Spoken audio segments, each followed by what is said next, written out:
오늘 우리에게 주시는 하나님의 말씀은 디모데후서 2장 1절부터 15절까지입니다. 우리 신약성경 디모데후서 2장 1절부터 15절, 신약성경 344페이지가 되겠습니다.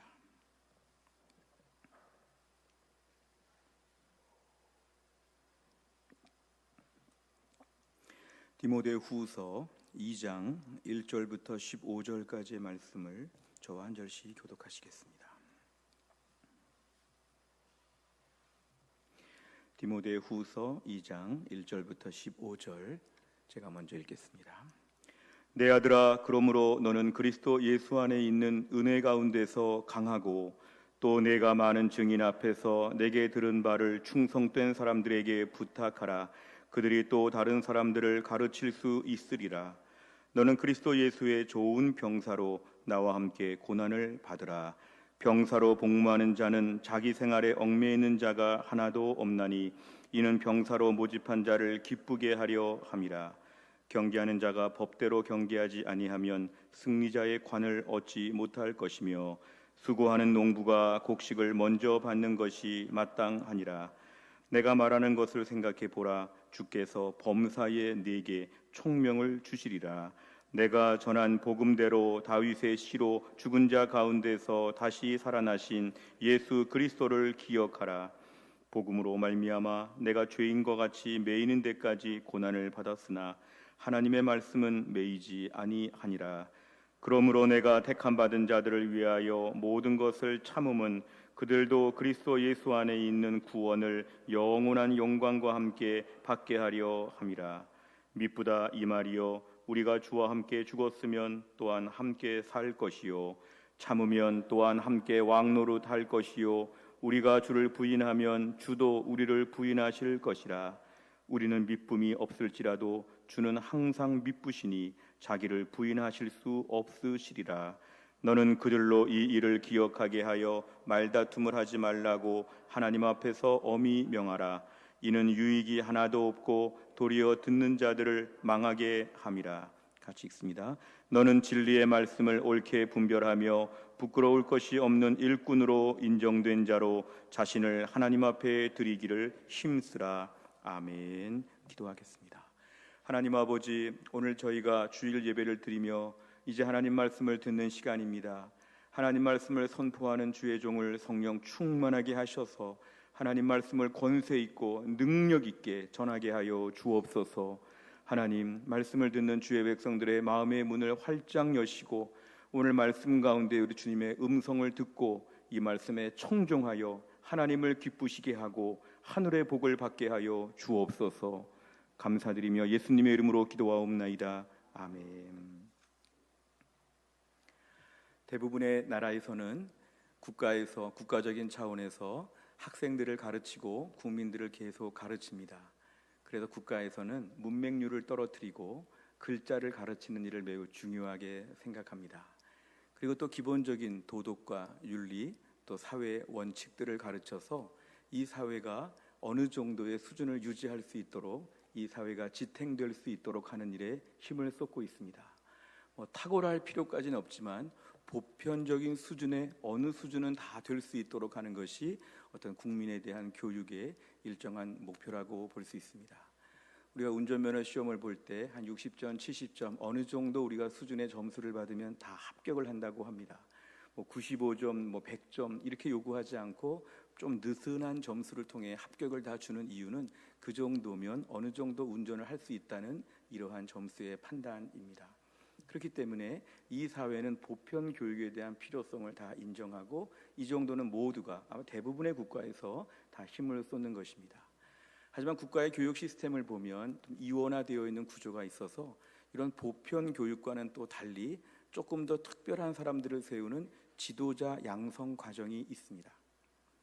이 사회를 유지할 만한 인물들을 따로 키우는 코스가 항상 준비되어 있습니다. 우리 군인으로 치면 논산훈련소에 가서 훈련을 받고 다 사병이 되는 이런 군인으로 무장되는 시간도 있지만 사관학교나 ROTC나 이런 과정들을 통해서 장교를 따로 육성합니다. 사병들만 가지고는 전쟁, 국방의 의무를 다 감당할 수 없기 때문에 아예 처음부터 장교 코스를 따로 만들어서 일정한 지도자를 계속 양성하는 것입니다. 국가적인 차원에서 보면 그래서 장교를 양성하는 것이 매우 중요한 일이죠. 이들을 선발하는 데 경쟁을 할 수 있고 또 특별한 여러 가지 많은 조건을 달 수는 있지만 일단 되면 많은 특혜도 주고 많은 책임의식을 고취시키면서 그 장교로서의 귀한 일을 잘 감당할 수 있는 지도자로 이렇게 만듭니다. 우리가 오늘날 이러한 모든 것들 두 가지 구조의 이런 교육을 인정한다고 하지만 실상 우리의 마음의 본성 가운데 또 어떤 마음이 있냐면 이런 것의 필요성을 인정하면서도 왠지 이렇게 지도자 그룹에 대하여 기본적으로 좀 거부하려고 하는 마음이 있습니다.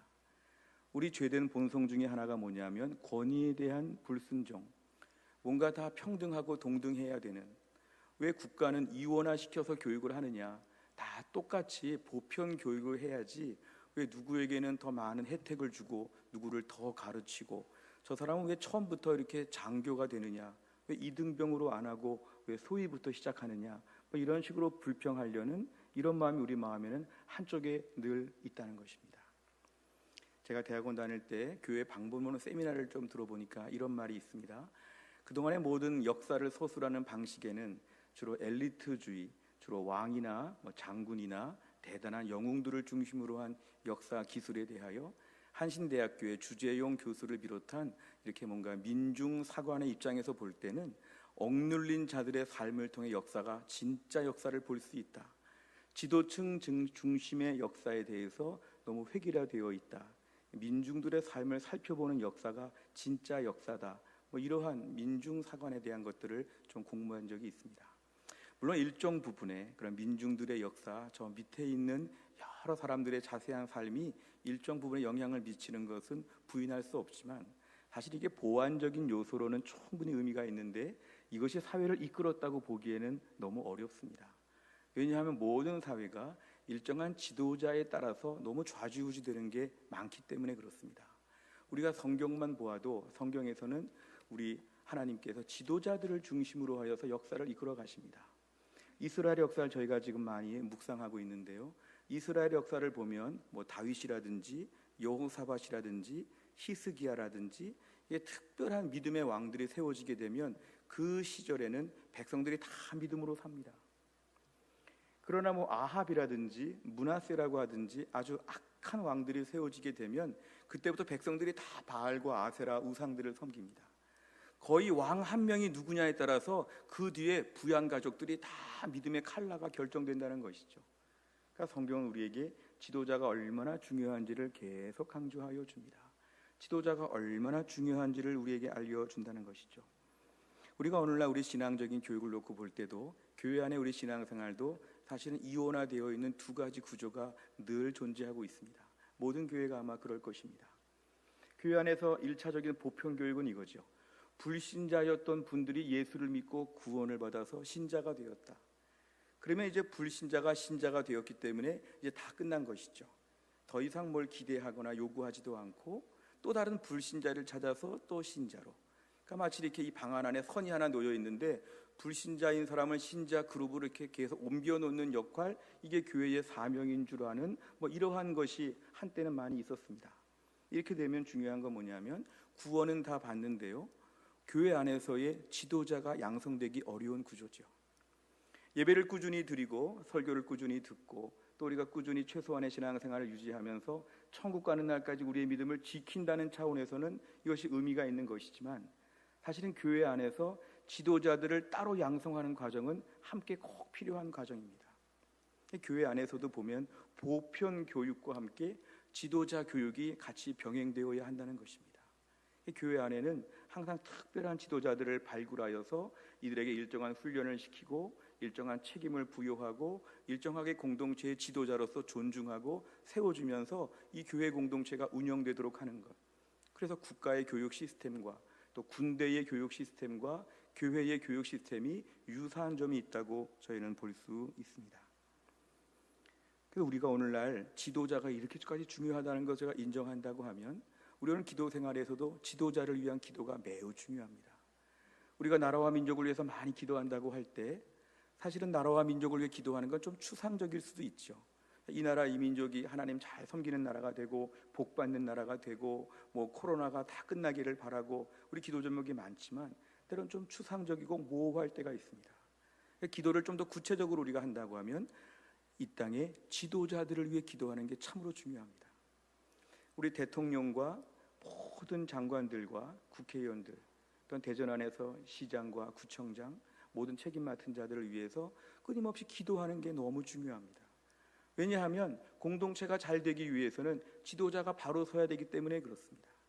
지도자에게 부여된 고난이 너무 크고 또한 지도자의 재량권이 너무 많기 때문에 한편으로 보면 지도자들을 위해서 매일 기도해야 되는 책임이 있죠. 나라와 민족과 위정자들을 위한 기도가 우리 매일 기도 생활에서 참으로 중요합니다. 어찌 보면 북한 땅을 위해 기도할 때도 마찬가지입니다. 우리가 북한의 2,500만 명의 동포들을 위해 기도한다고 할 때 2,500만 명의 우리 북한 동포들에게 자유의 날을 주시고 뭔가 남북 통일이 되고 다 잘 사는 나라가 되고 다 복음화되기를 위해 기도하고 있지만 조금 더 우리가 추상적인 기도를 구체적으로 한다면 지도자에 대하여 기도하는 게 중요합니다.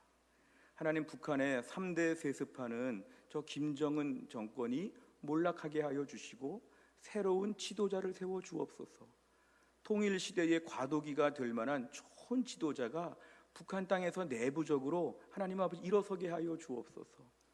북한의 2,500만 명의 동포가 저 패역한 지도자에 의해서 고생하고 있습니다. 전 세계가 위협받고 있습니다. 북한 땅에 지도자의 복을 허락하여 주옵소서. 이렇게 기도하는 것이 우리에게는 중요하다는 것입니다.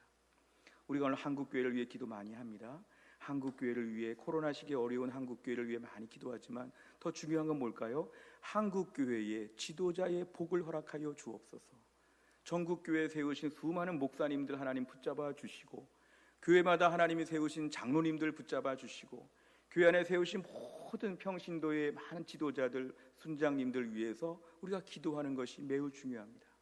이렇게 사람들을 놓고 기도하는 것, 이게 바로 우리의 기도를 구체적으로 하는 매우 중요한 기도입니다.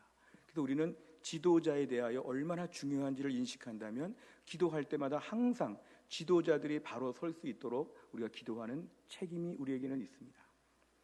우리가 우리 자녀 세대를 위해 기도할 때도 오늘 아침에 조금 색다른 제안을 하고 싶습니다. 흔히 이렇게 기도하는 분들이 있습니다. 우리 자녀 때에 믿음 잃어버리지 않게 하여 주옵소서. 그저 평생 교회 떠나지 않게 하여 주옵소서. 이거 참 중요한 기도 제목인데요, 우리가 오늘 지도자에 대한 말씀을 함께 나눌 때 기도 제목을 좀 바꾼다면 이렇게 기도해야 되죠. 하나님, 우리 자녀들 세대에 믿음의 인물 나오게 하여 주옵소서. 간신히 믿음을 지키는, 엄마 아버지가 믿으니까 교회를 떠날 수는 없고 그냥 교회에 안 빠지고 나가는 정도의, 이 정도의 믿음으로 나 평생 달려갈 만한 이런 나약한 자녀들이 아니라 우리 자손들, 우리의 교회 주일학교에서 하나님 아버지 다윗 같은 사람, 모세 같은 사람, 드보라와 같은 사람, 에스더와 같은 사람들이 막 일어나게 하여 주옵소서. 앞으로 정말 1,000명을 먹여 살리고 10,000명을 먹여 살리며 1,000명에게 복음을 전하며 10,000명에게 복음을 전할 만한 인물들이 우리를 통하여 나오게 하여 주옵소서. 이것이 우리에게는 참으로 중요한 기도 제목입니다. 오늘 제일 중요한 것은 지도자를 위해서 우리가 기도하고 있는가? 지도자를 양성하기 위해서 우리는 무슨 일을 해야 되는가? 우리 지금의 현재와 앞날을 내다보면서 어떻게 하면 하나님 나라 일꾼들을 교회가 키울 수 있을까? 우리가 오늘 이 부분에 대하여 함께 말씀을 나누려고 합니다. 오늘 본문의 말씀을 보시면 사도 바울은 자신의 인생에서 맨 마지막에 썼다고 알려진 디모데 후서, 이제 거의 순교할 때가 다 되어 있는 사도 바울이 이 순교를 앞두고 에베소 교회의 목회자인 디모데에게 편지를 씁니다. 오늘 본문의 말씀을 보시면 오늘 본문의 말씀의 핵심은 1절과 2절에 보면은 오늘 사도 바울이 디모데에게 권면하는 것은 교회 안에 어서 지도자를 키워야 한다는 것입니다. 본문에 충성된 사람들, 이런 사람들을 어서 발굴해야 한다는 것입니다. 에베소 교회 수준으로 볼 때 지금 하나님을 안 떠난 게 어디냐, 예배를 계속 드리고 있는 게 어디냐, 이 정도 믿음을 유지하는 게 어디냐, 우린 지금 충분히 하고 있다, 이렇게 볼 수 있을지 모르지만 오늘 사도 바울의 얘기는 충성된 사람을 계속 발굴해가지고 이 사람들에게 하나님 말씀을 잘 가르쳐야 됩니다.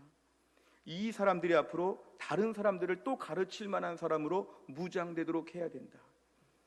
바울을 통하여 디모데가 만들어졌고, 디모데가 충성된 사람들을 선발해서 복음을 가르치고, 그러면 이 사람들이 또 다른 사람들을 가르치고, 이 사람이 또 다른 사람들을 가르치고, 교회 안에 계속적으로 지도자 스쿨이 유지되어야 한다. 그냥 편안하게 교회 나오고 예배 드리는 거 참 대단한 일이지만, 그냥 편안하게 교회 나오고 예배 드리는 수준에서 만족하지 아니하고, 내가 뭔가 교회를 위하여, 주님 나라를 위하여 충성된 사람들을 발굴해가지고 이들이 앞으로 교회를 유지하도록 이들에게 특별 훈련과 교육을 시켜야 하는 것입니다. 이들이 특별한 일을 감당할 수 있도록 교회가 굉장한 노력을 기울이라는 것이죠. 저는 신학대학원 졸업할 때요, 김의환 총장님이 지금 돌아가셨지만 그 졸업식에서 하신 말씀을 지금도 잊을 수가 없습니다. 김의환 목사님께서 뭐라고 말씀하셨냐면요, 여러분들이 앞으로 신학대학원을 졸업하게 되고 교회 현장에서 목회를 하게 될 때, 여러분이 그전에도 신앙생활을 해오면서 복음에 대하여 좋아하고 즐거워하고 하나님 말씀 기뻐하고 행복하게 교회 생활 편안하게 잘했다면, 이제 목회자가 된다는 것은 그렇게 편안하고 즐겁게 은혜 받으며 신앙생활하는 것 수준에서 더 앞으로 한 걸음 나아가야 합니다. 그게 뭐냐면, 이제는 교회를 다니는 정도가 아니라 교회를 지키는 자가 되어야 합니다. 이제 복음을 듣고 좋아하고 기뻐하는 수준이 아니라 복음을 지키고 복음을 전하는 자가 되어야 합니다. 이제 그냥 교회 다니니까 좋다, 나는 천국도 간다, 나는 축복도 받는다, 은혜 가운데 산다, 이렇게 그냥 행복해하는 수준이 아니라, 이제는 뭔가 이것을 위해서 내가 헌신하고 여기에 목숨을 거는 사람으로 여러분이 이제는 입장이 바뀌어진 것이다, 이렇게 얘기합니다. 교회를 나갔더니 참 신앙생활 재미있죠. 지금 코로나 때 많이 좀 묶여있지만 그 전에 생활을 보면 교회 안에서 많은 것을 보고 섬김을 받고 행복하고 누리고 참 좋다 싶은데, 우리의 말씀 뭐냐면 이제 우리 입장이 바뀐다는 것이죠. 복음을 지키고 내가 누군가를 섬기고 내가 누구를 위해 수고하는 입장으로 입장이 싹 바뀐다는 것이죠. 뭔가 이러한 시대가 있느냐. 저도 어릴 때부터 모태신앙을 했기 때문에 주일학교 생활 다 하고 청년부 생활 다 하면서 정말 교회 안에서 뭐 재밌고 즐거운 일이 참 많았죠. 근데 그 말씀을 듣고 나서 그 다음부터는 마음에 큰 부담이 들었습니다. 이제 나는 나 혼자 좋으면 되는 수준이 아니라 교회를 지키는 자가 되어야 한다. 오늘 이 얘기는 비단 목회자뿐만 아니라 오늘 교회를 다니는 모든 분들에게 주시는 동일한 말씀입니다. 내가 어느 순간은 입장을 좀 바꿔서 내가 섬기고 고생하고 수고하고 남을 섬기는 자로 입장 전환이 있어야 된다. 오늘 본문에 충성된 사람들을 찾아가지고 이들에게 그 일을 자꾸 맡기라고 하는 것은 이제 교회 안에 지도자 그룹에게는 새로운 차원의 신앙생활이 또 준비되어 있다는 것입니다.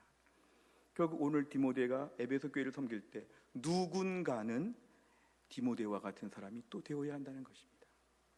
누군가는 바울의 일을 하는 사람이 됐는데 그게 디모데였습니다.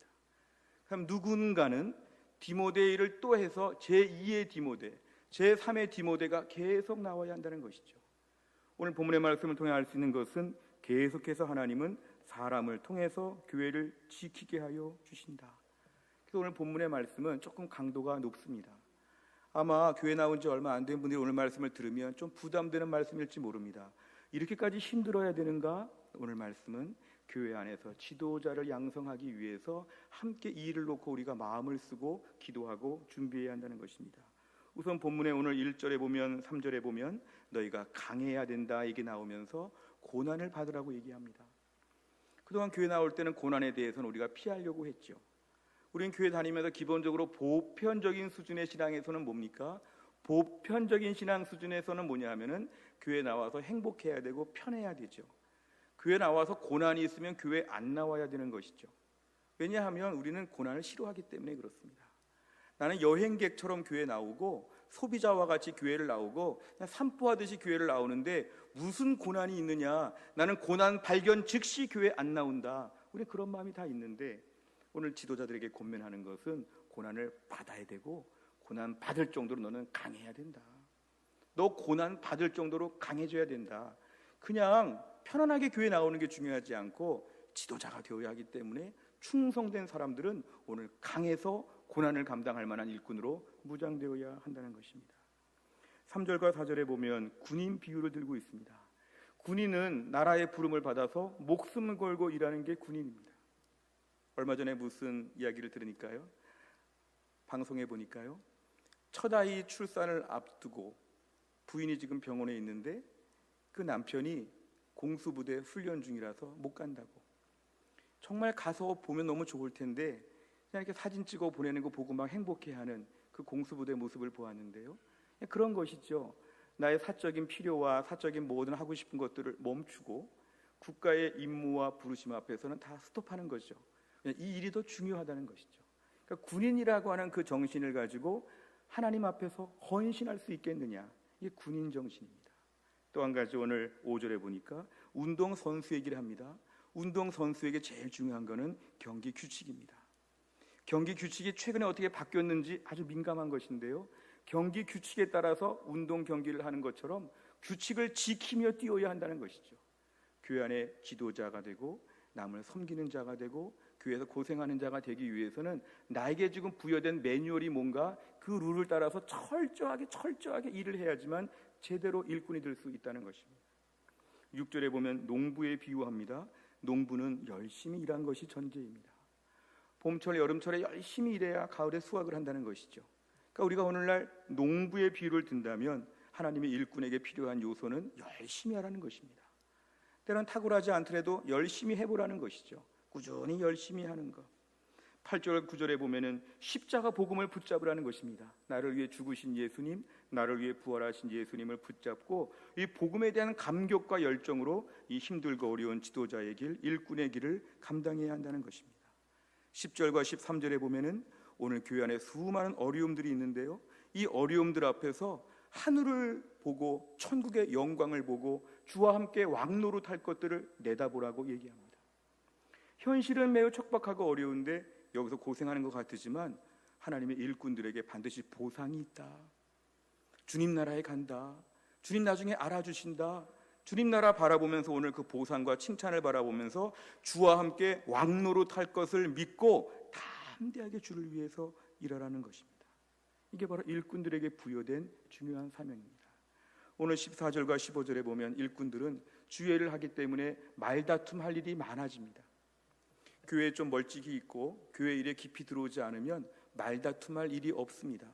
왜냐하면 주를 위해 많이 헌신하거나 깊이 알지 못하기 때문에 그렇죠. 막상 주를 위해 일하다 보면은 자꾸 말다툼할 만한 거리가 생깁니다. 사탄의 공격도 있고 우리 죄된 본성도 있기 때문에 말다툼할 게 많은데 오늘 말씀에 의하면 말다툼하지 말라고. 말다툼해가지고 결론 나지 않는다고. 이거 소모적인 논쟁이기 때문에 말다툼하지 말고 일꾼은 묵묵히 십자가 붙잡고 하늘나라 영광 붙잡고 열심히 최선을 다하여서 열심히 하라는 것이 오늘 본문의 이야기입니다. 결국 하나님 나라의 일꾼들을 오늘 준비시키는 과정에서 일꾼들에게 부여된 특별한 매뉴얼이 오늘 본문에 잘 소개가 되어 있습니다.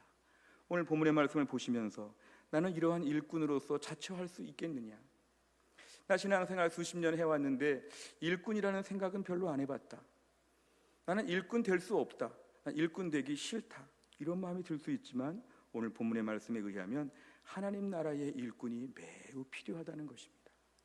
오늘 말씀을 우리에게 오늘 들려주신 이유가 뭘까요? 네가 하나님의 일꾼으로 더 잘 준비되어야 된다. 교회 공동체 안에 하나님 나라 일꾼들을 계속 키워야 한다. 해성교회 소망은 하나님 나라 일꾼들이 지금 육성되고 있느냐, 지금 교회 안에 일꾼들이 만들어지고 있느냐, 매년 연말마다 일꾼들이 더 세워지고 있느냐, 그리고 코로나 때 우리 자녀들 믿음으로 지금 잘 키우고 있느냐, 일꾼을 만들고 있느냐 못 만들고 있느냐, 오늘 본문은 우리에게 강력하게 지금 요청하는 말씀입니다. 사실 하나님 나라 일꾼이 된다는 것은 쉽지 않습니다. 누가복음 10장 3절에 보면 갈지어다 내가 너희를 보냄이 어린 양을 이리 가운데로 보냄과 같도다. 아멘. 예수님 제자들 파송하시면서 이리 가운데 너희들을 보낸다는 것이죠. 어린 양이 이리가 있는 마치 무슨 동물원에 그 안에 잘못 떨어졌다면 즉시 이리들이 달려들어서 다 잡아먹죠. 이렇게 힘들다는 것입니다. 하나님 앞에 보냄을 받고 내가 일꾼으로 자처하고 주를 위해 일하다 보면 어려운 일이 많이 생길 수 있다는 것을 말씀합니다. 근데 문제는 그렇게 어려운데 불구하고 일꾼이 필요하고 네가 일꾼이 되어야 한다는 게 오늘의 말씀입니다. 베드로전서 4장 16절에 보면 만일 그리스도인으로 고난을 받으면 부끄러워하지 말고 도리어 그 이름으로 하나님께 영광을 돌리라. 그리스도인으로 믿음으로 살면서 어려운 일을 당할 때마다 그 어려움 받으라는 것입니다. 성경 보면서 이런 구절은 참 특이하죠. 고난이 있으면 내가 다 도와주리라, 고난을 없게 만들어 주리라, 아멘. 그러고 싶은데 성경은 고난 받아라, 주를 위해서 고생 네가 감당해라, 수고하는 거 네가 해야 된다, 뭐 이런 식으로 말씀합니다. 우리 세상에서 하도 고생 많이 하고 하도 근심 많고 하도 어려움 많아서 이쪽으로 피해 와가지고 예수님 믿으니까 이제 고난도 없고 고생도 없고 너무 안전한 데 살겠다, 이렇게 좀 마음 먹고 왔는데 신앙생활 하다 보면 성경을 자꾸 보다 보면은 고난 받으라, 고생 네가 해라, 뭐 이런 식의 말씀이 나옵니다. 이게 바로 뭐냐면 하나님 나라의 일꾼으로 우리가 다 쓰임받아야 한다는 것입니다. 오늘날 저희가 주를 위해 일할 때 사실 하나님의 교회는 이런 식으로 2000년 역사를 올라오게 되었습니다. 하나님은 지금도, 하나님께서는 꼭 사람들을 통해서 일하십니다. 요즘에 AI 기계가 많이 대체가 되어가지고요, 어느 식당에 가니까 AI 이렇게 조그만 로봇가 다니면서 뭐 이렇게 쟁반 치우고 테이블마다 뭐 이런 것들을 다 주문도 받고 뭐 이런 것이 있더라고요. 이게 사람을 대체하는 거죠. 주차장도 이제는 다 사람이 없이 주차장 모든 이런 것들 다 기계가 대신하죠. 많은 부분에 사람이 하던 일을 기계가 다 대체하는데 오늘 하나님께서 교회의 사역만큼은 하나님이 사람들이 직접 일하게 하신다는 것입니다. 누가 일하냐 하면 우리들을 통해서 하나님이 일하고자 원하신다는 것입니다. 하나님의 능력으로 저 천사들이 매주일마다 교회에 확 와가지고 교회 모든 일을 감당해주면 얼마나 좋을까. 이 돌멩이를 가지고도 일하실 수 있는 하나님께서 이 돌멩이 나무 같은 걸 가지고 교회 일을 다 해주시면 얼마나 좋을까. 근데 하나님이 그렇게 안 하시고 오늘도 사람을 불러가지고, 부족한 사람을 불러서 하나님을 훈련해가지고 하나님의 일을 하게 하신다. 이게 바로 뭐냐면 하나님께서는 하나님 나라 일꾼을 반드시 사람을 통해서 일하게 하신다는 것입니다. 마가복음 3장 13절 15절에 보면 또 산에 오르사 자기가 원하는 자들을 부르시니 나아온지라. 이에 12를 세우셨으니 이는 자기와 함께 있게 하시고 또 보내사 전도도 하며 귀신을 내쫓는 권능도 가지게 하려 하심이로라. 아멘. 예수님께서 제자들을 부르시는 장면에서 예수님 자기가 원하는 자들을 부르셨다는 것은 예수님께서 주도적으로 사람들을 부르셨다는 것입니다. 저요 이런 사람 뽑지 않고 예수님이 딱 보시고 일꾼들을 뽑으신다는 겁니다. 그리고 예수님과 함께 있게 하시고 함께 전도도 하게 하시고 귀신 내쫓는 권세도 주시면서 예수님의 일을 제자들에게 가르쳐 주시는 내용입니다. 예수님이 다 혼자 하실 수 있는 일이었지만 제자들에게 나눠주셨습니다. 그리고 제자들 숫자도 12명에 불과합니다. 예수님보다 효과적으로 일하셨다면, 그 시대에 정말 땅끝까지 주의 복음이 전파되기를 더 원하셨다면 한 10,000명 정도의 제자들을 양성하셔가지고 10,000명이 쫙 흩어졌으면 얼마나 좋았을까? 예수님은 12명을 통하여서 그 모든 사역이 이어지게 하셨다는 것입니다. 이 12명은 매우 소수이죠. 근데 이 매우 소수인데 이들이 바로 지도자로서의 일을 했다는 것입니다. 사도행전에 보면 예수님의 제자들의 숫자는 적었지만 이들이 다 지도자로서 각각의 교회를 섬기고 사역의 중심에 서 있는 걸 우리가 알 수 있습니다. 오늘날도 하나님의 일꾼들, 지도자는 많지 않지만 그 일꾼들이 한 사람이 100명, 1000명, 10,000명에게 하나님의 일을 감당할 수 있도록 하나님 무장시키신다는 것입니다. 마치 우리가 한 1000명이 식사를 하는데 1000명이 다 도시락을 싸서 먹으면 좋은데 다 안 싸운다는 거죠. 그 중에 누구는 3명분, 5명분, 10명분의 도시락을 싸와서 안 가져온 사람들 나눠준다는 것입니다. 오늘 하나님께서 공동체를 섬기는 방법 중에 하나님 반드시 몇 명의 사람들에게는 10명, 20명, 100명을 섬기도록 하나님이 특별히 일하신다는 것입니다. 이게 바로 뭐냐면 하나님이 세우신 지도자들이 공동체 안에서 그 일을 감당하게 하여 주신다는 것입니다. 누군가는 남의 짐을 가지고 뛰어야 되고 누군가는 10명 몫을 짐을 지고 가야 되는 거, 이게 다 뭐냐 하면 하나님께서 그렇게 하기를 원하셔서 사람을 세우신다는 것입니다. 이사야 60장 22절에 보면 그 작은 자가 1000명을 이루겠고 그 약한 자가 강국을 이룰 것이라. 때가 되면 나 여호와가 속히 이루리라. 아멘. 작은 자가 지도자로서 1000명을 이끈다는 것입니다. 작은 자가 지도자로서 10명 정도는 책임진다는 것이죠. 교회 안에서 다락방을 섬기고 교회 안에서 말씀과 기도로 섬기고 많은 봉사를 보면 이런 말씀이 딱 맞습니다. 한 명으로 말미암아 얼마나 놀라운 변화들이 이어지고 있는지, 한 사람이 은혜 받고 변화돼서 가족이 변하고 공동체가 변화된 일이 얼마나 많은지 모릅니다.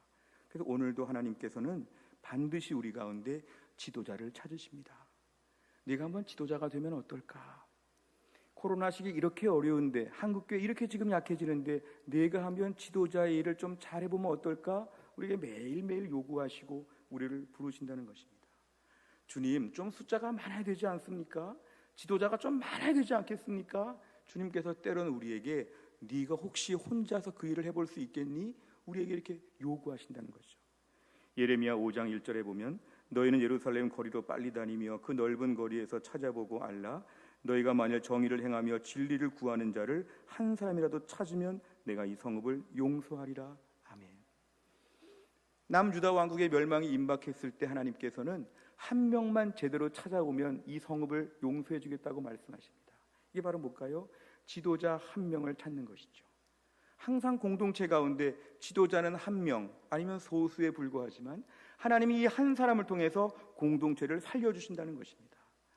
정말 지도자 한 명이 바르게 서는 것, 소수의 지도자 한 10명이 똘똘 뭉치는 것, 한 100명의 아주 은혜로운 하나님께 순종하는 믿음의 사람이 딱 버티고 있으면 하나님이 그 공동체를 다 지켜주신다는 것입니다. 우리는 왜 이렇게 악한 사람들이 많아요? 하나님이 악한 사람들이 많아도 지도자가 똑바로 쓰면 이 사람들의 모든 해악을 상쇄한다는 것입니다. 지도자가 얼마나 있느냐, 의인이 얼마나 있느냐. 우리 공동체가 이것도 어렵고 힘들고 어려워요. 하나님께서는 지도자가 필요하다. 네가 한번 그 일을 하면 어떻겠느냐. 아무도 기도 안 해요. 아무도 수고 안 해요. 네가 한번 기도하면 어떻겠느냐. 네가 한번 그 일을 하면 어떻겠느냐.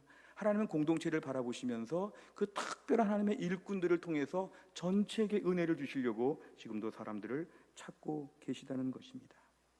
오늘도 우리는 그래서 하나님 앞에 한 명의 지도자, 우리가 한 명의 지도자가 되려고 노력하고 애쓰는 것을 하나님이 귀하게 보신다는 것입니다.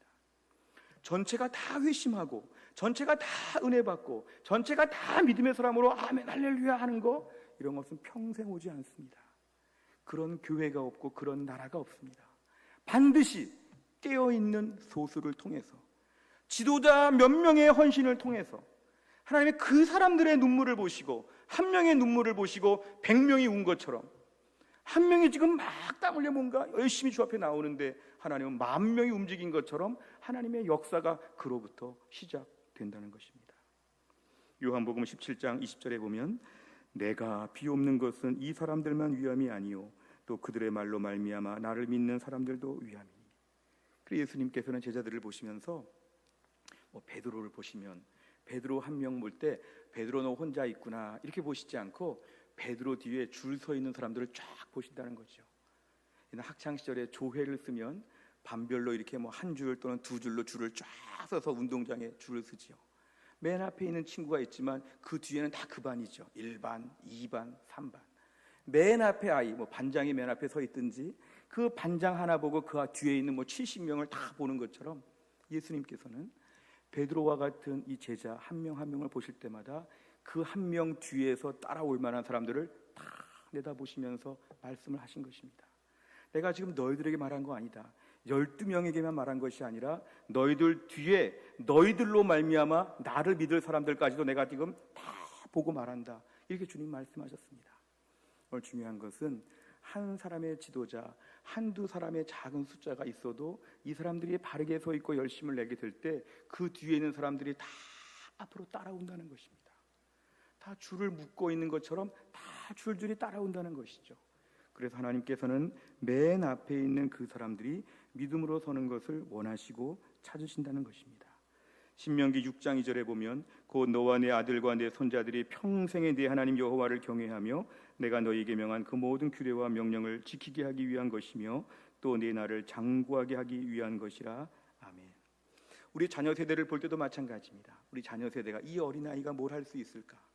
또 우리 아들이 뭐 변변치 못하다, 뭐 누가 어떻다. 근데 하나님 말씀은 우리 자손들을 통해서 하나님이 자손의 이르기까지 하나님이 먼 앞날을 내다보시면서 우리에게 명령을 내리신다는 것입니다. 하나님의 시야가 꽤 넓다는 것이고 멀다는 것이죠. 오늘날 우리 당대 나 때 믿음으로 살고 죽으면 만족이다, 이게 아니라 앞으로 10년, 20년, 30년, 심지어 우리가 세상을 떠난 다음에도 계속 뭔가 믿음으로 살 사람들을 위해서 내가 기도하고 준비해야 한다는 것입니다. 이런 면에서 보면 오늘날 우리가 여기까지 올 때에 누가 우리를 도와주었는지를 한번 묵상해 봐야 합니다.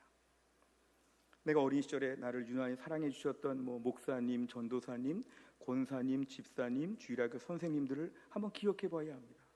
이 사람들을 누가 보내셨을까요? 하나님이 나를 위해 이 사람들을 보내주신 것이죠. 이분들이 내 인생에 개입하고 일정한 시기에 영향력을 미쳐서 내가 오늘 믿음으로 이만큼 살았다는 것입니다. 그렇다면 우리는 믿음의 바톤을 이어받았다고 볼 수 있습니다. 하나님께서 정말 내가 오늘 부족하지만 이 정도 오기까지 나를 도와주시려고 많은 분들을 세우셔서 나를 이만큼 이끄셨다면 우리 당대에서 나까지 혜택을 보고 멈추면 이건 굉장히 부끄러운 일이라는 것입니다. 주님, 내 이후의 세대도 하늘의 복을 받게 하여 주옵소서. 우리 자손 때에도 우리 교회 안의 젊은 세대에게도 이 복이 이어지게 하여 주옵소서. 바톤을 받았는데 그 바톤을 받고 열심히 뛰다가 이만큼 거리를 벌려놓고 바톤을 딱 물려주게 하여 주옵소서. 우리가 오늘 힘들고 어려운 때를 살지만 우리 오늘 믿음의 세대 계승이 너무 중요하고 교회 안에 끊임없는 일꾼들을 양성하는 것이 우리에게는 너무도 중요합니다. 그래서 오늘날 교회는 계속 이런 일에 힘을 쏟아야 됩니다. 당장 결과가 보이지 않더라도 힘을 쏟고 기도해야 됩니다. 그냥 주일마다 예배 잘 드리고 집에 갔다 오늘 그냥 할 거 다 했다가 아니라 주여, 내가 오늘도 이 가운데 하나님 나라 일꾼으로 준비되게 하여 주옵소서. 우리 교회 안에 하나님 나라 일꾼들이 계속 만들어지게 하여 주옵소서. 골로새서 1장 28절 29절에 보면 우리가 그를 전파하여 각 사람을 권하고 모든 지혜로 각 사람을 가르치면 각 사람을 그리스도 안에서 완전한 자로 세우려 함이니 이를 위하여 나도 내 속에서 능력으로 역사하시는 내 역사를 따라 힘을 다하여 수고하노라. 아멘. 교회 안에서 성도들을 한 명 한 명 온전한 자로 세우는 거, 완전한 자로 세우는 거, 하나님 나라 일꾼을 만들어가는 거 매우 중요합니다. 오늘 교회 안에서 하나님 나라 일꾼들이 계속 양성되어야 다음 세대의 믿음의 꽃을 피울 수가 있습니다. 다윗은 자신의 때에 성전을 건축하고자 했지만 하나님은 허락하지 않아서 성전을 건축하지 못했지만 다윗은 솔로몬 때를 내다보고 이렇게 준비했습니다. 역대상 22장 5절에 보면 다윗이 이르되 내 아들 솔로몬은 어리고 미숙하고 여호와를 위하여 건축할 성전은 극히 웅장하여 만국의 명성과 영광이 있게 하여야 할지라. 그러므로 내가 이제 그것을 위하여 준비하리라 하고 다윗이 죽기 전에 많이 준비하였더라. 아멘. 우리 자손 때의 믿음을 위해서 기성세대로서의 우리가 많은 것을 준비해 줘야 한다는 것입니다. 우리가 다 그 영광을 볼 수 없지만 오늘 다윗이 솔로몬 성전 보지 못했지만 많이 준비하고 많이 기도하고 정말 믿음의 사람으로 잘 성장하기를 위해서 일꾼이 되어달라고 늘 부탁하는 것. 너 앞으로 교회 다니는 수준 넘어서 너 혜성교회를 지켜야 된다. 너 한국교회를 지켜야 된다. 너 은혜 많이 받고 훈련 많이 받아서 너 앞으로 좋은 순장님 되고 좋은 장로님 되고 너 좋은 권사님 되어야 한다. 너 그냥 교회를 다니면 만족하면 안 된다. 이 시대에 지도자가 필요해. 도시락 10개, 20개를 갖고 다니는 사람이 필요해. 왜냐하면 누군가는 도시락 안 싸우거든. 네가 오늘 여러 사람의 몫을 100명, 1000명을 섬길 만한 일꾼으로 너는 준비되어야 한다.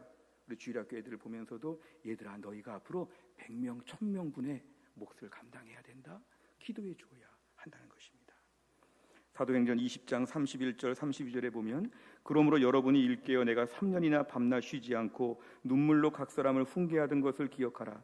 지금 내가 여러분을 주와 및 그 은혜의 말씀에 부탁하노니 그 말씀이 여러분을 능히 든든히 세우사 거룩하게 하심을 입은 모든 자 가운데 기업이 있게 하시리라. 아멘.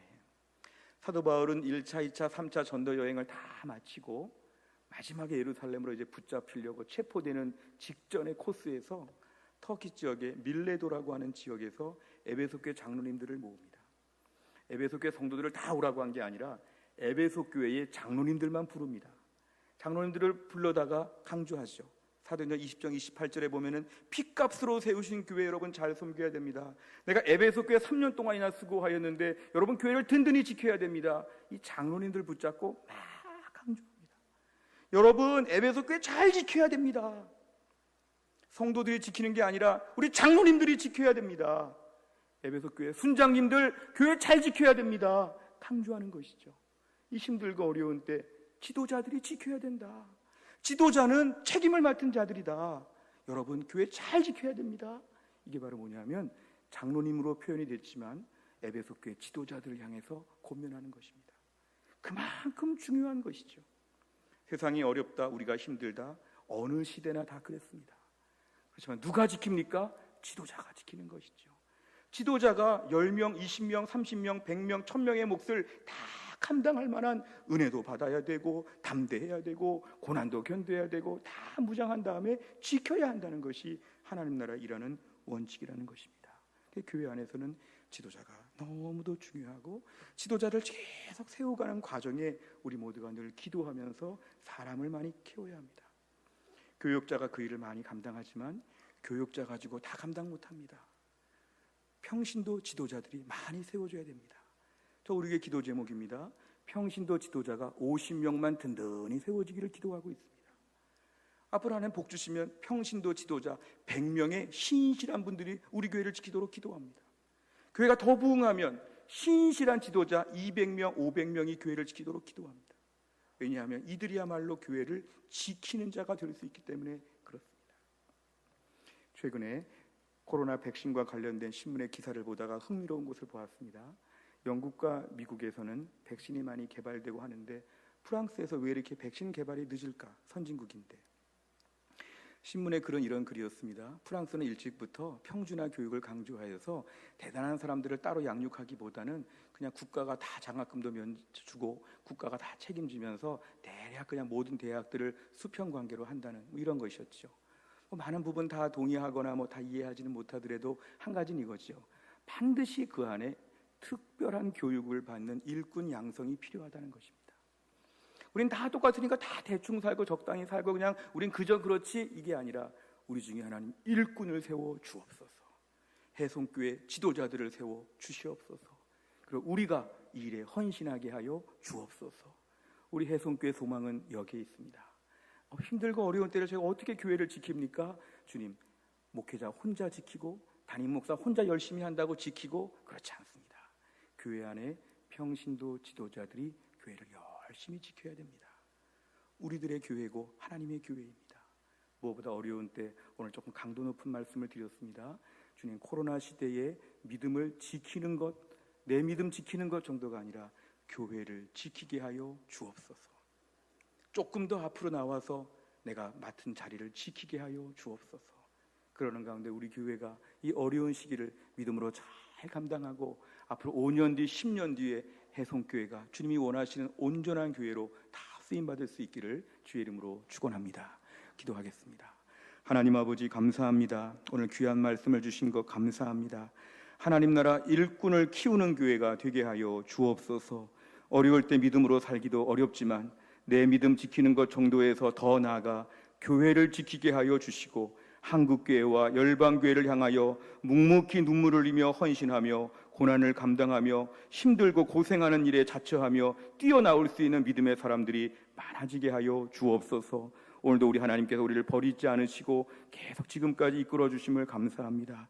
앞으로 하나님께서 교회를 돌보시고 일하시는 중에 우리를 통하여 일하여 주시고 우리 모두가 다 주님께 많이 쓰임받게 하여 주옵소서. 감사드리며 예수님의 이름으로 기도하옵나이다. 아멘.